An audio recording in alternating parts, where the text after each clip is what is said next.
اب جھینگے میں اختلاف ہے کہ مچھلی ہے یا نہیں ہے. ہماری رائے ہے کہ مچھلی نہیں ہے.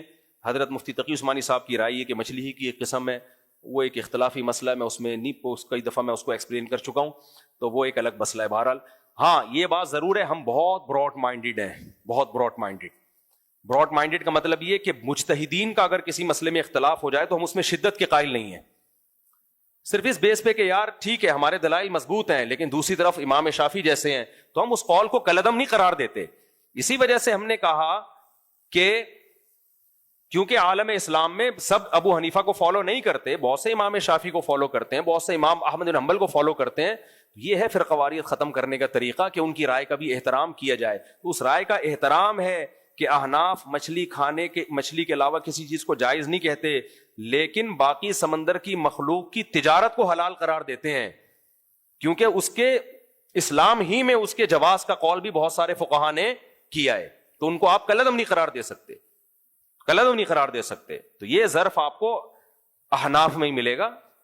باقی جو آج کل مارکیٹ میں چل رہا ہے تو بس میری رائے ہے اور وہی صحیح ہے اور اس سے ذرا بھی انحراف نہیں کرنا اور دائیں بائیں نہیں جانا, ایسا نہیں ہوتا. ایسا کرو گے تو چند بے وقوف خوش ہو جائیں گے آپ کی باتوں سے, آپ کے نعروں سے. کوئی پڑھا لکھا آدمی کبھی بھی ان چیزوں سے متاثر نہیں ہوگا. اب ہم جلدی سے بس 2-3 آیتیں میں اور پڑھ لیتا ہوں. تو اللہ نے اس میں ہمیں بتایا مردار حرام ہے, خون حرام ہے, خنزیر کا گوشت حرام ہے, جس جانور پہ اللہ کے علاوہ کسی کا نام لے لیا گیا ہو, کسی بزرگ کے نام پہ ذبح کر دیا گیا ہو وغیرہ وغیرہ, وہ بھی حرام ہے. اور گلا گھونٹ کے جس جانور کو مار دیا وہ بھی حرام ہے. اور پتھر سے جس جانور کو مارا وہ بھی کیا ہے, حرام. والمتردیۃ, 2 جانور آپس میں لڑے اور مر گئے وہ بھی حرام. والمتردیۃ کا مطلب اوپر سے گرا, بعض دفعہ بکریاں پہاڑ سے گر کے مر جاتی ہیں, وہ بھی حرام. والنطیحۃ, سینگ سے ایک دوسرے کو جانور نے مار دیا وہ بھی حرام. حلال کیا بچا پھر؟ اس آیت کی میں کل انشاءاللہ تفسیر بیان کروں گا, یہ بہت اہم آیت ہے. اسی میں مسئلہ آئے گا گولی کا شکار حلال ہے یا نہیں ہے, یہ بھی ایک اختلافی مسئلہ ہے. تو یہ بھی ایک پوری میں کل, مشینی ذبیحہ حلال ہے یا نہیں ہے, تو یہ پوری ڈیٹیل کل انشاءاللہ. اور پھر اللہ نے شکاری کتے کے بھی حلال ہونے کا تذکرہ کیا, کتے کے نہیں یعنی کتے کے شکار کے, ایسا نہ کتے کھانا شروع کر دیں.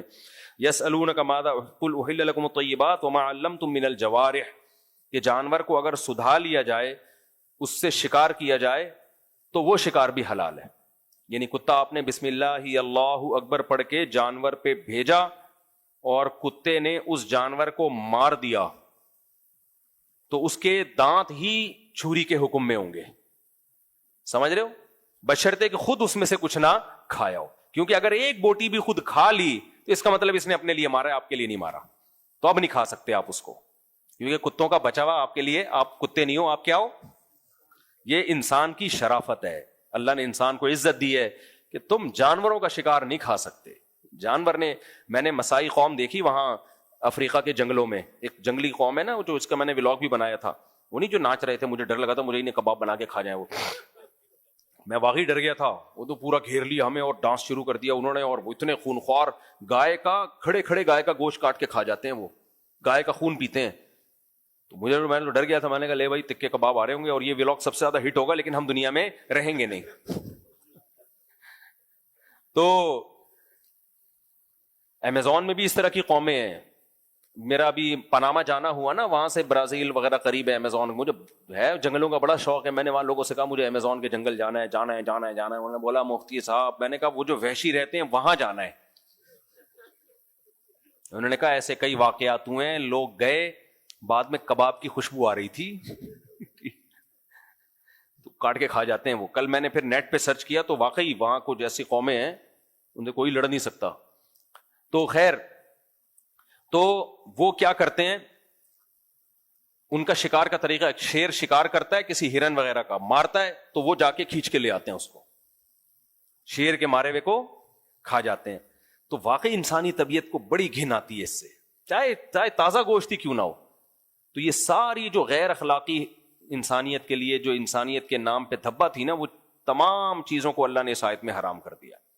تو یہ بھی اسلام کا ایک حسن ہے کہ جانور کو حلال کر کے کھانا ہے, اور اگر کتے کو تم نے سدھا دیا تو کتا تمہارے لیے اعلیٰ انسٹرومنٹ کے طور پہ کام کرے گا, اور انسٹرومنٹ مکمل اس کے ہاتھ میں ہوتا ہے جو اس اوزار کو استعمال کر رہا ہوتا ہے.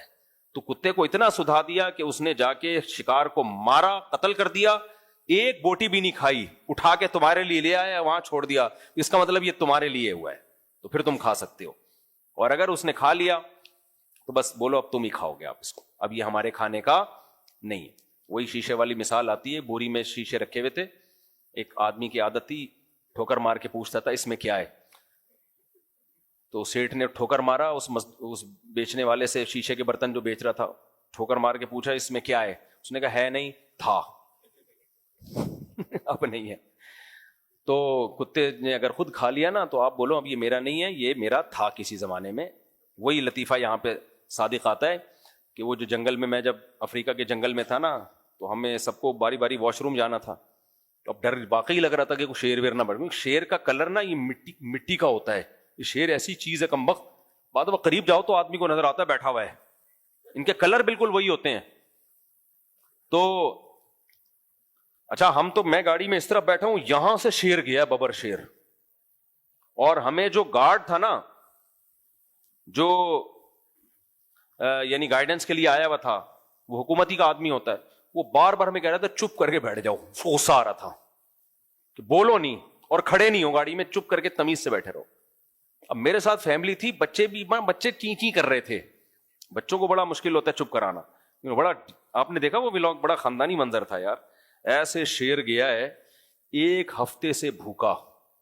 مجھے پھر پتا چلا انسان کو اللہ نے بڑی عزت دی ہے, جانوروں کے لیے جنگل میں کھانا پینا آسان نہیں ہے. اور 7 بیویاں تھیں اس کی. تم لوگ کے سامنے پھر وہی باتیں آ جاتی ہیں, پھر میں تم لوگ شرمندہ ہوتے ہو, بہت معذرت چاہتا ہوں میں. 7 شیرنیاں اور اکیلا ببر شیر. ہم تو 5-6 دن جنگل میں ٹھہرے نا, تو شیر ہی کی ایکٹیویٹیز دیکھ رہے تھے کہ کچھ کھائے تو صحیح, ہر شکار میں سو رہا تھا اس سے. تو کیا ہوا ہے, مغرب کی نماز کے بعد پھر وہ ہمیں جو گارڈ ہے نا, جو گائیڈنس کے لیے تھا, وہ ہمیں لے گیا گاڑی میں نا, کہ ان کے پاس وہ ہوتا ہے نا وائرلیس, تو اس سے ان کو اطلاعات مل رہی ہوتی ہے کہ وہاں ابھی شیر کچھ لگ رہا ہے, کچھ اس کو نظر آیا ہے. تو 2-4 بھینسے آئے ہوئے تھے, تو شیر, ہم پہنچ گئے وہاں نا, بھینسے ہمیں نظر آ رہے ہیں, ادھر شیر شیرنیوں کے ساتھ بیٹھا ہوا ہے. اور یہ مہم ایسی تھی کہ ہمیشہ شیرنی آگے آگے ہوتی ہے, شیر بیٹھا ہوا ہوتا ہے. ہم کئی دنوں سے یہی منظر دیکھ رہے تھے. اس دفعہ ہمیں لگا کہ شیر کہہ رہا ہے بہت ہو گئی, اب میں خود تکلف کروں گا یہ. تو اس دفعہ شیر خود اٹھائے. تو وہ 2 بھینسے, اب اور گورے وورے بھی آئے ہوئے تھے وہاں جنگل میں, زیمبیا کا جنگل تھا یہ, تو گوروں نے بھی گاڑیاں سٹارٹ کی, اور ہمیں بس یہ حکم کہ چپ کر کے آرام سے بیٹھے رہو, کیونکہ شیر بھوکا ہے. تو وہ ظاہر ہے ادھر بھی ٹن مار سکتا ہے کہ یار ابھی وہ نہیں مل رہا, تو چلو فی الحال انہی سے گزارا کرو. اچھا یہ شیر کی نفسیات پتہ ہے کیا, وہاں لوگوں نے ہمیں بتایا کہ آپ جب گاڑی میں بیٹھے ہوتے ہیں نا, تو شیر پوری گاڑی کو ایک ذات سمجھ رہا ہوتا ہے, اس لیے وہ حملہ نہیں کرتا, الا یہ کہ آپ بہت زیادہ ہلنا جلنا شروع ہو جائیں گاڑی میں. تو یہ نفسیات ہے شیر کی. وہ گاڑی سے نیچے اترو گے تو حملہ کرے گا آپ پہ. گاڑی میں اس کو پوری گاڑی سمیت ایک عجیب سی جن نظر آ رہا ہوتا ہے کہ یہ کیا ہے, اس کا ایک روب ہوتا ہے شیر کے اوپر. تو ایسے نکل کے گیا ہے, اور جو اس نے ڈائی ماری اور وہ بھینسے بھاگ گئے. ہم نے گاڑی بھگائی, بھینسوں کو تعاقب کے لیے بھاگ گئے. تو یہ کچھ نہیں تھا منظر وہ دیکھنے والا تھا جو اب ہوا. شیر بیچارہ مایوس ہو کے نا, 5-6 دن سے یہی ہو رہا تھا اس کے ساتھ, ایسے منہ نیچے اور پیچھے شیرنیاں خراما خراما واپس.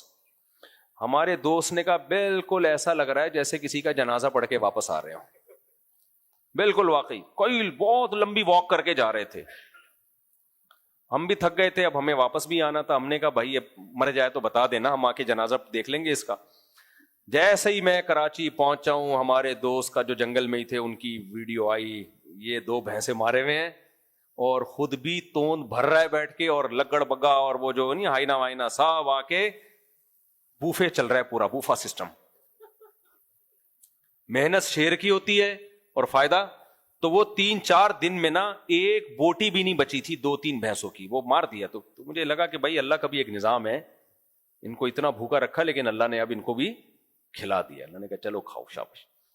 بات پتہ نہیں کہاں سے چلی تھی, ہم کدھر کو لے گئے, یہ جنگل کہاں سے آ گیا, شیر کہاں سے. ہاں اصل تو یہ آئی تھی کہ وہ شیر کا بچا ہوا لکڑ بگا تو کھا سکتا ہے, ہائنا وغیرہ لومڑیاں بھی, انسان کو کھانے کی اجازت نہیں ہے. انسان کو اللہ نے حکم یہ دیا ہے کہ تم گراؤ گے بھی, ذبح بھی کرو گے, پھر خود بھی کھاؤ گے, شیروں کو بھی کھلاؤ. سمجھتے ہو کہ نہیں سمجھتے؟ تو اس پہ کچھ کل انشاءاللہ ہم بات کریں گے.